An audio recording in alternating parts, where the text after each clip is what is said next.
Some of my first projects on the long mill were LED standoff signs, like you can see behind me, the Dallas sign and the Star Trek.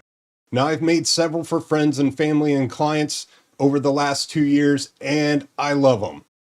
But I wanted to take it to the next level. I wanted to add some flair, wanted to spice it up a little bit. So I got to thinking, and what if we added a relief carving and stained it instead of just doing a solid black or dark color behind it? Well, going forward, I know how I'm going to be making my standoff LED signs. Just like I look forward to telling you about the sponsor of this project, CNC Labs. If you are looking to get into CNC milling, wanting a bigger CNC, I highly suggest you go check them out and see what the long mill can add to your shop. So join me as we voyage into this project.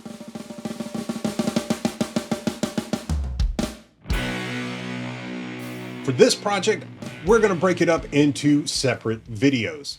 The one you're watching right now is the overview. We'll talk about materials. We'll talk about the highlights of using PixelCNC and putting this all together.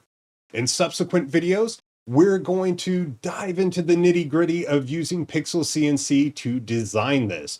We'll talk about paths from shapes. We'll talk about precision cutting, and then also engraving the acrylic using PixelCNC. So let's take a look at the materials used in this project. All right, for the materials, I used a 24 by 30 by ½ inch Baltic birch plywood. For the acrylic, it was a 24 by 24 by 0.13 inch thick or 3 millimeter thick cast acrylic. Then for the standoffs, I used the Top Nike LED standoffs in blue. And you can use whatever color you like. They do come in different colors. I just haven't found a controllable one yet. We're going to use Minwax water-based pre-stain wood conditioner. If your stain is water-based, your pre-stain needs to be the same type based. And then for the stain, I'm using the General Finishes water-based wood stain graystone. Now, before I got into PixelCNC, I did use Illustrator to lay this all out. Had all my designs, and then I saved those as SVGs that I could import into PixelCNC. Now, one of the things when you are designing, double check your measurements. There's a lot of holes and recessed parts. You want to make sure everything lines up, so double check your measurements. One of the other tips I can give you when designing is if you ever have trouble importing and something's not scaling right or you want it in a certain place, put a bounding box around your work. Now that bounding box should be the size of your material that you're using. So for the wood, I would make my bounding box 24 by 30 inches, and for the acrylic, 24 by 24 inches. Once the design's done, we're going to go ahead and pull those SVGs into PixelCNC and start creating our design. The first part, what we'll call the art part, we're going to take the outer shape of our Star Trek Voyager here, and then we're going to use shapes from paths in PixelCNC to create this. And to adjust that, we're going to mess around with the origin and size so we can get it right in our canvas. The next part is our precision part. So these SVGs are going to be for our outside cuts, our inside cuts, and all our holes or recess parts where I'm going to recess the standoff LEDs into the front part of the frame. And for the precision cutting, I used the Downtown Jenny and the Mini Jenny. Now, out of all parts of this project, the acrylic was actually the fastest to do. And basically, you import, select your tool, and then use path carvings.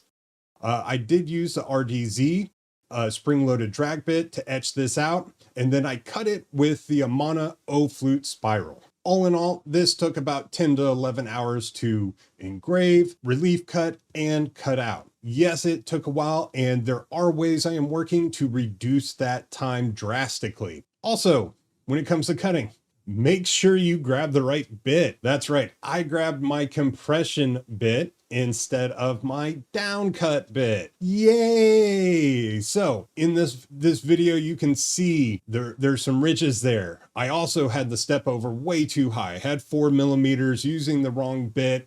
I had to do a cleanup pass to get rid of all that. But hey, you live, you learn. And that's also another reason it took a little bit longer than it should have. Now, once all the pieces are done, we get to do our favorite part, sanding. Yeah, I know, we all love it. Now, one of the things I did use in this was a wire brush, and I got these cheap wire brushes off Amazon, and these wire brushes are really good for getting in there, knocking off those fuzzies, knocking some of those high point down, and then you can come in with some sanding paper and just kind of smooth it out from there. One of the other reasons we want to sand and do all that is because it helps our finished project when we paint or stain. So don't skip sanding, put in the time, put in the effort, and you're going to get awesome results. Once we've sanded all that down, we're going to need to glue this up. We got the back part of the frame and the front part of the frame, and we want to put that together. So wood glue, clamps, and weight.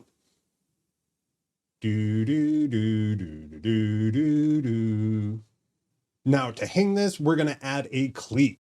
So on the top part, I have a cleat, and on the bottom, I have a spacer to keep everything nice and steady against the wall.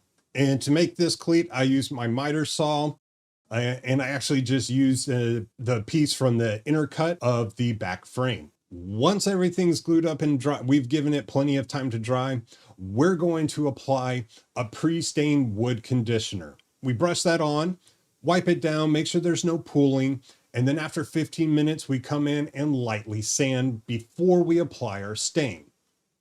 Normally, I paint the back of my Standoff LED signs black or a really dark color.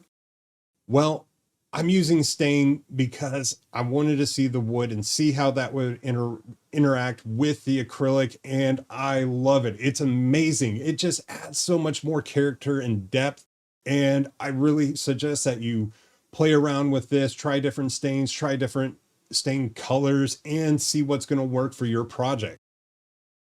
I still can't believe how well this turned out. I was really keeping my fingers crossed that this would turn out well. I wasn't sure if it would be too busy in the background, but it's not. This makes it awesome to look at whether the lights are on or off.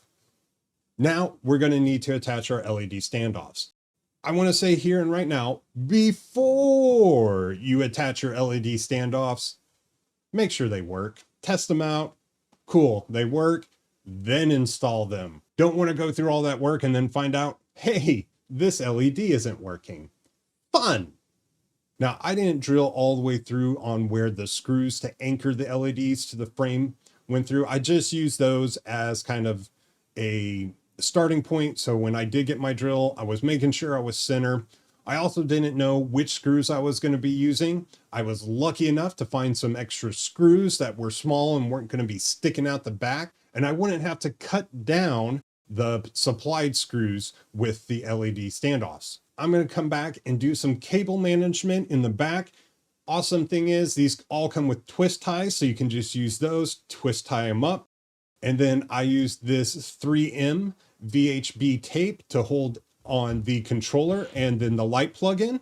We can now put our acrylic on and then screw on the top caps to help hold it in place. So we're all done. Looks great. Lights on, lights off. It's amazing. It's an awesome piece of work. We're all done, right? Nope. Now we got to hang it. And as you can see, I've kind of run out of room here. That empty space right there, that's where the door opens. Not going there.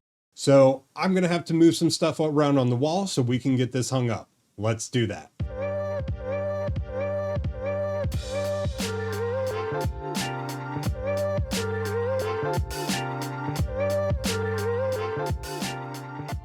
And now, as promised, the glamour shots. I'm really happy how this turned out. I can't wait to make more, and I'd love to hear what y'all have made. I want to give a big shout out to our sponsor, CNC Labs, for sponsoring this project. Don't forget, there's going to be more videos. We're going to dive deep into PixelCNC, going paths from shapes. We're going to talk about precision cutting and how to do the acrylics. So be on the lookout for those videos. And remember, until next time, to keep making stuff.